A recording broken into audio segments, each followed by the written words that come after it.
তো ফ্রেন্ডস, গিয়েছিলাম একটু বাপের বাড়িতে। অনেক দিন বাদে, প্রায় 1 বছর পর আমি বাপের বাড়িতে গেলাম। সেখানে গিয়ে তো খুব মজা করেছি। আর দেখো, সকাল সকাল ঘুম ভেঙে গেছে, ঘুম থেকে উঠে পড়েছি। উঠে দেখলাম মা উঠোন ঝাড় দিচ্ছে। আমার সাথে আমার বোনও এসেছিল, যেহেতু আমি অনেক দিন পরে এসেছি তাই বোনও এসেছিল। আর ওদের ব্রাশ করা, মুখ ধোয়া সমস্ত কিছু কমপ্লিট, শুধু আমিই বাকি ছিলাম। বুঝতেই পারছো, বাপের বাড়ি বলে কথা, সবকিছুই একটু লেট।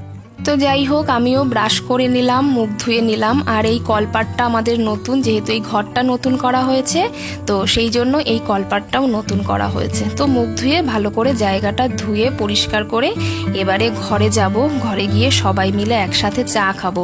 সকালবেলা সবাই মিলে একসাথে চা খাওয়ার মজাই আলাদা। তো দেখো, বোন এসছে, বাবা, মা, বোনের বর। তো সবাই মিলে আমরা গল্প, হাসাহাসি সমস্ত কিছু করে চাটা খেয়ে নিলাম। ইন্দ্রনীল আর বাবানও গিয়েছিল, তো ওরা এখনো পর্যন্ত ঘুমোচ্ছে। ওদের ঘুম থেকে উঠতে একটু দেরি হবে। আর ততক্ষণে আমরা দুপুরের রান্নার জোগাড়টা করে নিচ্ছি। তো চলো, আজকে এই পর্যন্তই। টাটা সবাই।